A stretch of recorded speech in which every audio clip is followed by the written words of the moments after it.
வணக்கம், welcome to orange candy. நம்ம இன்றைக்கி பார்க்க போகிற ரெசிபி வந்து வேர்க்கடலை எள்ளு சிக்கி. ஸோ அது வேர்க்கடலை எள்ளு சிக்கி செய்யறதுக்கு தேவையான பொருள் என்னென்னு பார்த்துடலாம். நான் இங்கே வந்து ஒரு 1/4 கிலோ வந்து வறுக்காத வேர்க்கடலை எடுத்திருக்கேன், தோல் உரிக்காத வேர்க்கடலை. அப்புறமா வந்து ஒரு 100 கிராம்ஸ் வந்து வெள்ளை எள்ளு. உங்களுக்கு வேணும்னா கருப்பு எள்ளு கூட இந்த ரெசிபிக்கு நீங்கள் யூஸ் பண்ணிக்கலாம்.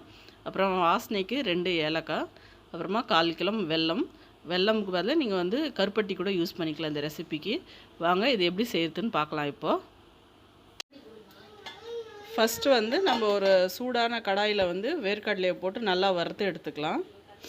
சும்மா ட்ரை ரோஸ்ட் பண்ணிக்கோங்க, எந்த எண்ணெயும் விட வேணாம். நல்லா ரோஸ்ட் ஹை ஃப்ளேமில் வச்சு நல்லா ரோஸ்ட் பண்ணிக்கோங்க, ஒரு மீடியம் ஃப்ளேமில் வச்சு.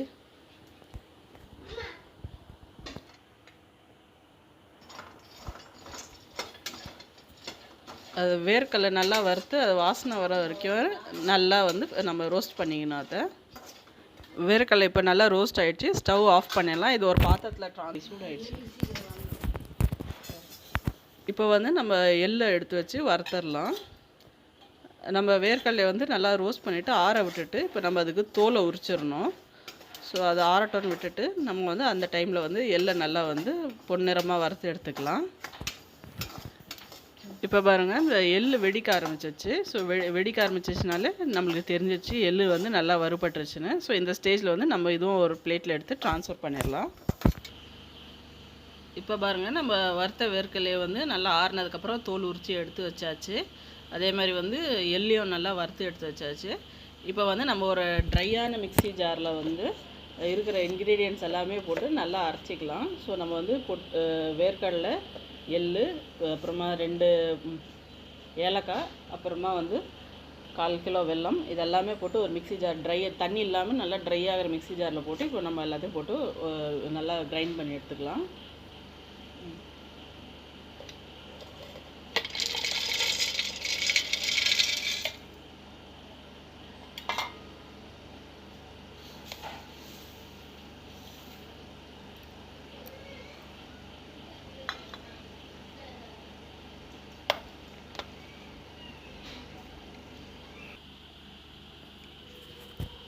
இப்போ பாருங்கள், நம்ம இது வந்து நல்லா கிரைண்ட் பண்ணியாச்சு. ரொம்ப ஃபைன் பவுடராக இல்லாமல் ரொம்ப கோர்ஸாக இல்லாமல் இன்டர்மீடியட் ஸ்டேஜில் வந்து நல்லா கிரைண்ட் பண்ணி வச்சுங்க.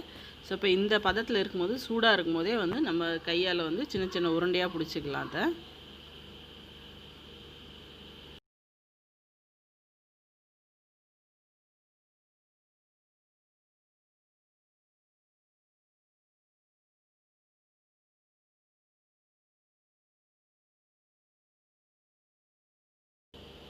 இதே மாதிரி வந்து நம்ம மற்ற மிக்சரையும் வந்து உருண்டை பிடிச்சி வச்சுக்கலாம். இப்போ பாருங்கள், நம்ம சூப்பரான எள்ளு வேர்க்கடலை சிக்கி ரெடி பண்ணியாச்சு. இந்த ரெசிபி ரொம்ப சிம்பிளான ரெசிபி, பட் ரொம்ப ஹெல்த்தியான ரெசிபி. குழந்தைங்களுக்கும், எஸ்பெஷலி பெண் குழந்தைங்களுக்குலாம் இது ரொம்ப நல்லது. கண்டிப்பாக ட்ரை பண்ணி பாருங்கள். இந்த ரெசிபி உங்களுக்கு பிடிக்கும்னு நினைக்கிறேன். ட்ரை பண்ணி பார்த்துட்டு எப்படி இருந்துச்சுன்னு கீழே கமெண்ட் செக்ஷனில் சொல்லுங்கள். அப்புறம் இந்த வீடியோ உங்களுக்கு பிடிச்சிருந்தா லைக் பண்ணுங்கள், ஷேர் பண்ணுங்கள். அப்புறம் மறக்காமல் எங்கள் சேனல் ஆரஞ்ச் கேண்டிக்கு சப்ஸ்கிரைப் பண்ணுங்கள். நன்றி, வணக்கம்.